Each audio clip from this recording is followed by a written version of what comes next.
Assalamualaikum warahmatullahi wabarakatuh. Matur nuwun dumateng Bapak Kasambon dipun paringi wekdal. Wonten ing dinten Setu pagi. Wonten ing dinten punika kita akan mengadakan prosesi jamasan. Selain ini untuk melestarikan budaya kita, juga untuk perawatan pusaka-pusaka yang ada di Kabupaten Gunung Kidul. Ini tadi sudah kita awali dengan membersihkan pusaka-pusaka kabupaten yang semari di Bangsal Sewoko Projo, yang semari teng Bangsal Sewoko Projo. Ini tadi dengan dicek karena kemarin itu sudah dijamas dan hari ini sudah masih terlihat bagus.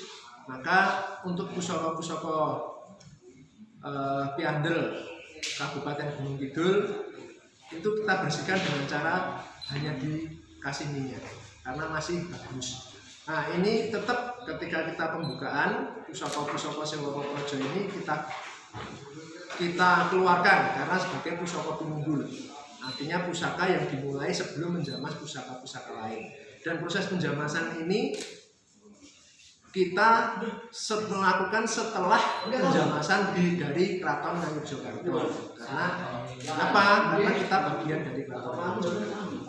Di mana prosesi penjamasan itu nanti diawali dengan mutih, mulai metang. Mutih itu adalah proses pembersihan tosan aji menjadi putih bersih dengan cara menghilangkan warna lama, menghilangkan minyak, dan menghilangkan karat. Proses pemutihan itu nanti dilakukan dengan cara direndam air jeruk dengan kelapa, kemudian digosok dengan jeruk atau air jeruk sampai menjadi warna besinya itu putih. Itu kalau orang Jawa bilang diwastani grenjeng, artinya grenjeng itu besinya menjadi putih. Pemutihan pusaka itu hal yang sangat penting karena dasar untuk memunculkan pamor dan memunculkan keindahan besi itu harus kesempurnaan dari pemutihan. Nah, setelah pemutihan itu nanti bersih, maka akan kita mulai dengan mewarangi atau kalau orang Jawa bilang ngawisi. Kalau di Jogja, jadi ada beberapa cara ngawisi atau marangi pusaka itu. Kalau di Jogja itu warangan atau arsenikum itu dengan cara dipuaskan. Jadi warangan itu bentuknya seperti batu hasil tambang, kemudian dibubuk, dihancurkan sampai lembut, kemudian dicampur dengan jeruk. Itu setelah itu nanti dibiarkan 1 minggu atau bisa 10 hari, tinggal nanti hasilnya seperti apa, kualitas warangannya seperti apa. Setelah itu jadi, maka warangan air jeruk dan warangan itu akan berubah menjadi hitam. Nah, itu nanti akan kita gunakan untuk mewarangi. Tapi kalau untuk cara mengoleskan, warangan bubuk itu tinggal dibubuk menjadi debu seperti debu, dicampur dengan jeruk, kemudian menggunakan kuas dioleskan pada tosan aji. Itu adalah cara Jogja. Sedangkan cara Solo itu namanya dengan dikoloh. Dikoloh itu warangan sudah dicampur dengan air jeruk yang banyak, kemudian dibiarkan 1 minggu sampai warna itu berubah menjadi hitam. Nah, nanti baru dipakai untuk mewarangi pusaka dengan cara pusaka direndam dalam air warangan. Nanti sampai kita lihat sampai keluar pamornya. Kalau belum kita ulangi lagi. Setelah begitu terlihat warangannya, pamornya keluar, kemudian kita angin-anginkan sampai alum. Setelah itu baru dikepiok. Dikepiok itu adalah dengan sabun. Kita pecet-pecet ini untuk memantapkan pamor itu biar lebih putih, lebih matang.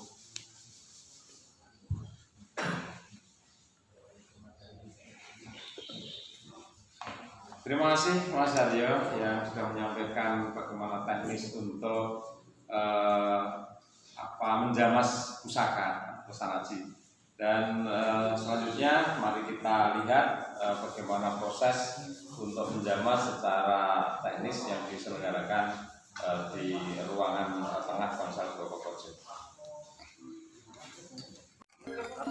wastani kalau orang Jawa pun metak. Jadi proses pemutihan utawi metak itu adalah menggosok bilah menggunakan jeruk yang sebelumnya direndam pakai air kelapa. Nah, proses seperti ini fungsinya adalah untuk membersihkan kotoran-kotoran seperti karat, kemudian minyak-minyak yang tertempel sama warangan-warangan lama. Nah, proses metak ini nanti harus sampai putih bersih, artinya tidak ada garis-garis pamor yang terlihat. Itu yang disebut dengan istilah ngrenjeng. Ngrenjeng itu benar-benar putih tanpa ada garis pamor. Nah, itu adalah kesempurnaan dari proses metak. Kesempurnaan proses metak itu adalah awal untuk kesempurnaan penjamasan. Ini dengan bersihnya ini kesempurnaan untuk penjamasan itu nanti akan siap. Ikut protokol kesehatan. Nah, ini juga salah satu proses metak. Proses metak. Jadi proses metak itu tidak seperti yang diduga. Metak kira emang digosok, tapi tidak seperti itu. Proses metak itu juga sangat sulit, telaten, hanya orang-orang telaten yang bisa.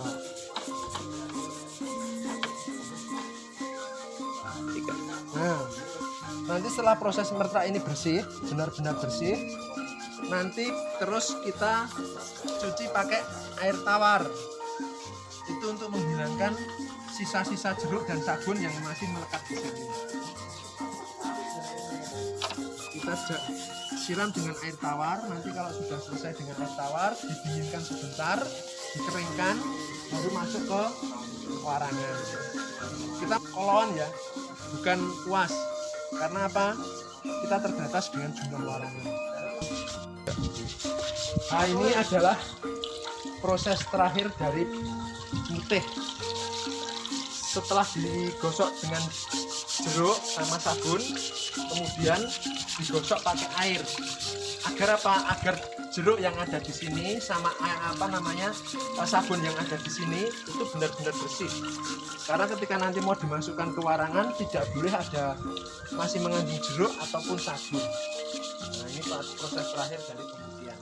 Setelah ini nanti selesai, selanjutnya dari proses metak adalah ngawisi atau marangi. Ini warangan dengan cara dikoloh, yaitu dimasukkan dalam cairan warangan.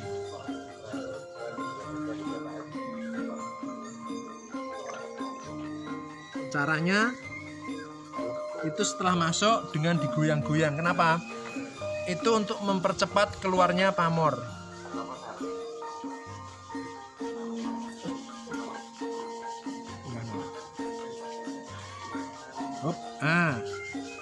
Ini gambaran pamor sudah mulai tampak. Nah, ini. Jadi fungsi dari arsenikum itu akan membuat hitam besi, akan membuat putih pamor. Pamor terbuat dari batu meteor atau nikel, sehingga ketika kena warangan dia akan menjadi putih.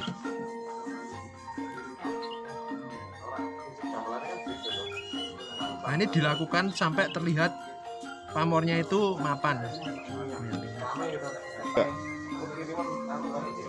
Nah, setelah besi kelihatan antara besi hitam pamor putih, kita akan balik. Jadi yang di atas untuk dibalik di bawah seperti ini. Seperti ini adalah dibalik.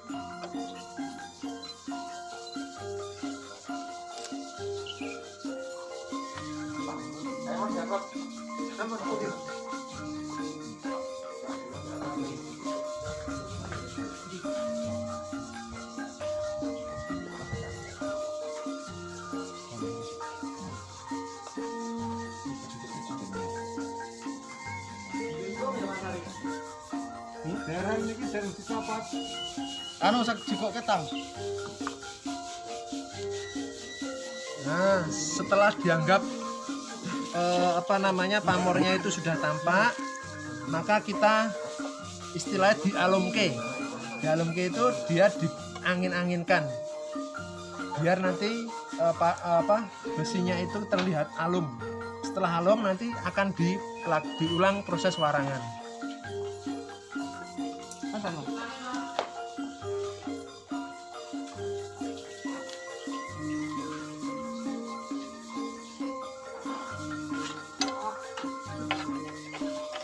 Nah ini istilahnya dialumkan, dibiarkan di tempat sejuk.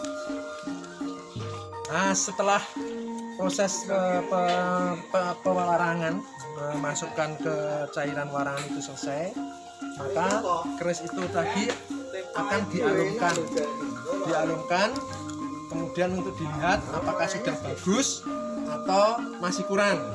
Begitu itu dianggap sudah cukup, maka akan dilakukan proses seperti ini namanya dikepiok.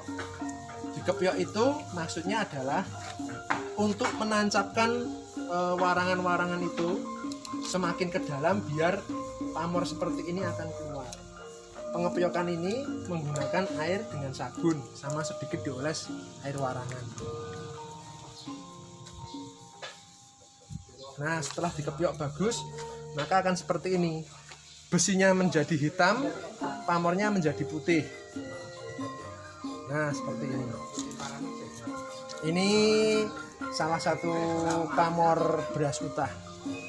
Pamor beras utah seperti ini. Ini filosofinya adalah untuk kemakmuran. Makanya disebut beras utah itu karena beras yang disimpan sampai tertumpah-tumpah.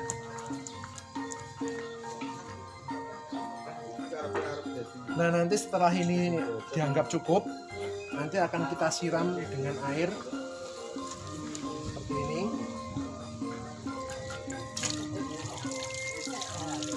Ini fungsinya adalah untuk menghilangi jeruk sama sabun. Karena kalau nggak dikepiok menggunakan sabun dan jeruk seperti ini, maka proses warangan akan berjalan terus, akhirnya nanti gosong, hitam.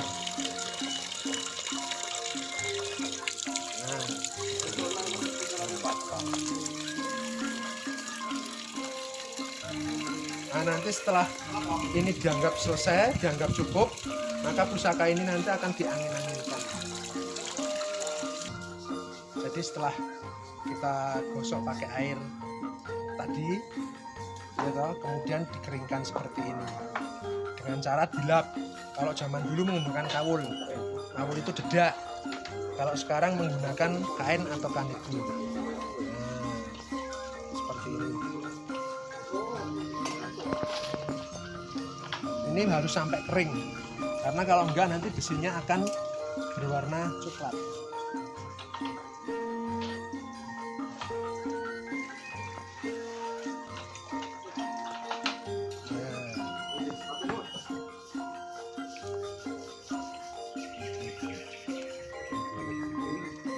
Nah, nanti kalau ini sudah benar-benar kering, maka akan kita angin-anginkan. Sudah tidak di PP lagi, tapi diangin-anginkan.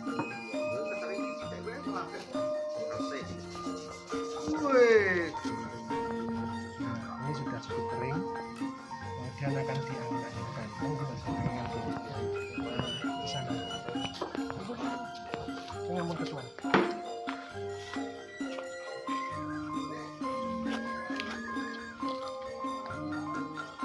Nah, yang ini pusaka ini sudah selesai diputih. Nah, nanti kalau ini sudah kering, akan segera dibawa untuk dimasukkan ke warangan. Ini sudah siap untuk mulai diwarangan. Terakhir gitu. Ini belum proses terakhir. Ini baru mendekati akhir. Ini masih kita PP biar kadar air yang ada di sini itu benar-benar hilang, kering. Nah, setelah nanti ini sudah kering, ini kan masih ada minyaknya, ini masih ada airnya. Setelah nanti benar-benar kering, maka akan kita dinginkan. Sebuah bilah pusaka atau keris supaya untuk ketahanan sebuah besi supaya jauh dari karat atau dari karat yang nempel di besi ini. Pertama itu, yang kedua supaya ini kan minyak biasanya yang dipakai minyak cendana wangi, itu khusus untuk minyak pusaka cendana wangi. Dan kalau sesudah diminyaki terus nanti diisis lagi, nggak langsung dimasukin dalam rangka tapi diisis lagi. Cara minyaki juga ada aturannya, nggak boleh gini nggak boleh, memang dari bawah ke atas nih. Supaya nanti minyak itu bisa meresap masuk dalam sebuah bilah keris seperti itu.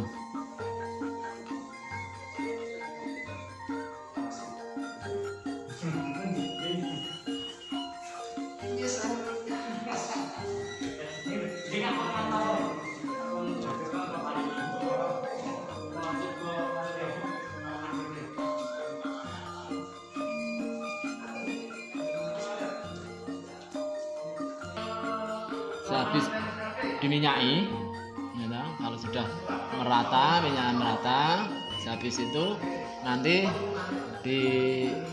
ditaruh, disiskan, diangin-anginkan. Nah, sehabis itu kalau sudah merasa minyaknya itu sudah meresap masuk dan kelihatan agak kering, disis itu diangin-anginkan.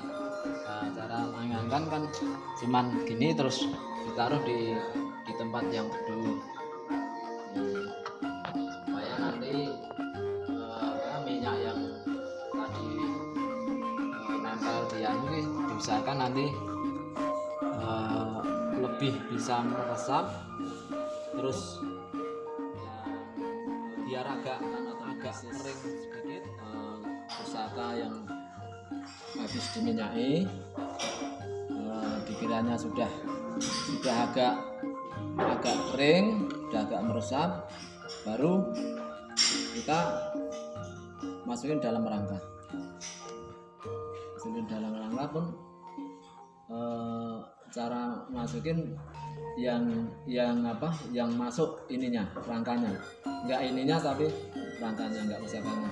Makanya gini, ini diam, terus ini yang masuk ini.